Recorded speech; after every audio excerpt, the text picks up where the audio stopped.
안녕, 난 한유복의 귀염둥이 베베예요. 오늘은 유기견 입양을 고민하는 구독자 누나와 형들을 위해 Q&A 시간을 준비했는데요. 지금부터 베베랑 함께 유기견 입양 시 주의해야 할 점을 알아보자고요. 그럼 부탁해요, 훈련사 누나. 안녕하세요. 한국유기동물복지협회 훈련사 이현진입니다. 베베는 소장님이 구조해줘서 지금 한유복에서 엄청 행복하게 지내고 있는데요. 요즘 베베처럼 구조된 아이들의 새로운 가족이 되고 싶은 분들이 정말 많은 것 같아요. 근데 베베 같은 친구들을 입양하면 가장 먼저 해야 할 일이 있나요?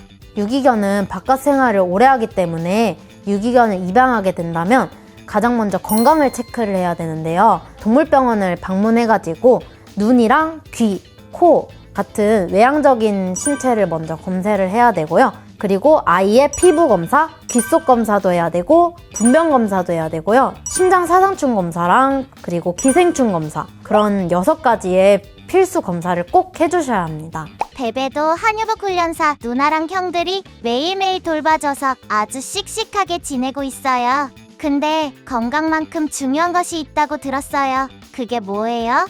건강 체크만큼 중요한 것이 바로 반려동물 등록입니다. 저희 유기견 아이들을 입양하게 되면은 꼭 해야 되는 거예요. 내장칩, 외장칩, 인식칩 이렇게 꼭 3가지가 있는데 그거 말고도 뭐 어떤 방법이든 상관없으니까 동물 등록을 꼭 해주셔야 돼요. 내장칩 같은 경우에는 이제 동물병원에서 내장칩을 몸 안에 심어가지고 그 리더기 같은 걸로 인식되는 게 그게 내장칩이고요. 외장칩 같은 경우에는 동그란 목걸이 같은 거 있잖아요. 그거를 이제 등록을 해가지고 하는 방법입니다. 인식표도 똑같아요. 이름이랑 뭐 전화번호 이런 거 같은 거를 간단히 적어가지고 등록하는 방법입니다. 내장칩 같은 경우에는 바로 리더기로 찍어가지고 보호자를 찾아줄 수 있는데 외장칩 같은 경우에는 한번 없어지면은 찾기가 많이 힘들어요. 그래서 저 같은 경우에는 내장칩을 추천합니다. 반려동물을 등록하지 않을 시에는 벌금이 최소 20만 원에서 최대 100만 원까지 부과되니까 꼭 반려동물 등록을 해주셔야 합니다. 와, 이제 다 끝난 거죠? 이제 새로운 가족이랑 행복하게 지내면 되는 거죠? 반려견이 된 유기견 아이와 같이 지내려면은 훈련이 제일 필수적이에요.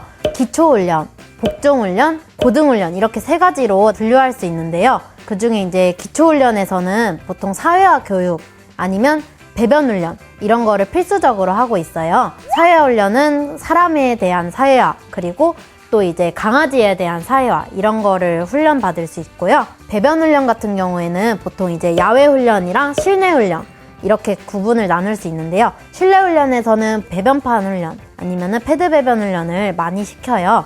패드 배변은 패드를 깔아줘가지고 그 위에 아이들의 발바닥, 그 촉감을 이용해가지고 자리를 찾아서 그 장소에서 이제 싸게 만드는 훈련이고요. 배변판도 똑같아요. 복종 훈련 중에는 앉아, 엎드려, 서 같은 동작을 하게 하는 거고요. 그리고 캔넬 생활을 하면서 그 캔넬에 들어가게 하는 하우스 훈련을 진행을 해요. 하우스 훈련을 진행하면은 분리불안을 없앨 수 있어요. 그냥 강아지랑 같이 함께 생활하고 하다 보면은 강아지들이 분리불안이 많이 생기는 경향이 있거든요. 기초훈련 같은 경우에는 보통 아기 때부터 시작을 해가지고 그 다음에 고등훈련을 이제 보통은 진행을 합니다.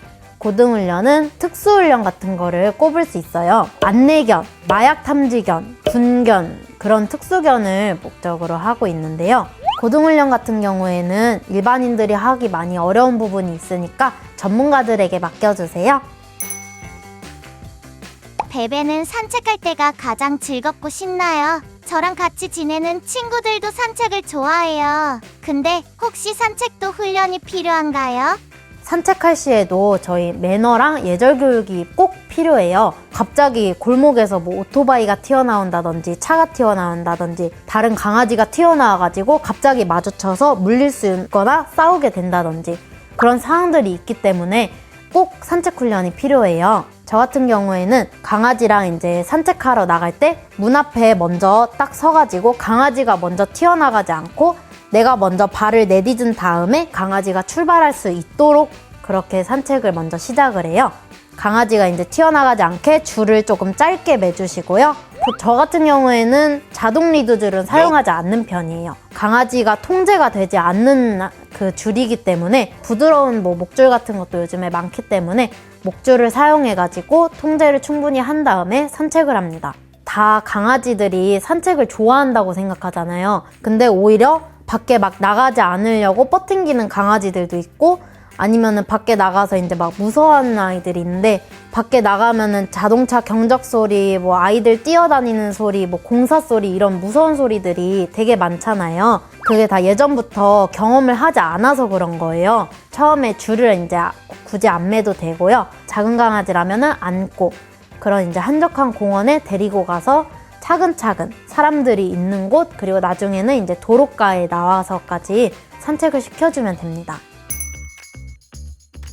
마지막으로 구독자분들에게 하고 싶은 말이 있나요? 이제 강아지 무료 분양 이런 거를 알아보다가 유기견 입양 이런 쪽을 알아보시는 분들이 많더라고요. 근데 유기견에 대해서 충분히 알아보시고 공부를 하신 다음에 입양을 하시는 걸 권유해드려요. 왜냐면은 유기견 같은 경우에는 이제 구조를 해서 구해온 아이이거나 이미 한번 입양이 되었다가 파양당한 아이 아니면은 버려져서 밖에 이제 돌아다니는 아이 그런 아이들인 경우가 많기 때문에 그 아이들이 이미 한번 상처를 받은 상태이기 때문에 더 생각을 한 번씩은 해가지고 입양을 하시는 걸 권유해드려요. 요즘에는 반려견이라고 하잖아요. 진짜 앞으로 쭉 함께 그 아이가 생이 끝날 때까지 같이 함께 살아가면서 더 즐거운 일이 많이 생기고 행복한 일들만 가득하면 좋으니까 그래서 더 훈련을 권장해드리는 거거든요. 강아지도 나도 더 편해지기 위해 아이에게 훈련을 꼭 진행해주시면 좋겠습니다. 오늘도 베베의 Q&A를 봐주셔서 감사합니다. 구독, 좋아요도 잊지 말아주세요.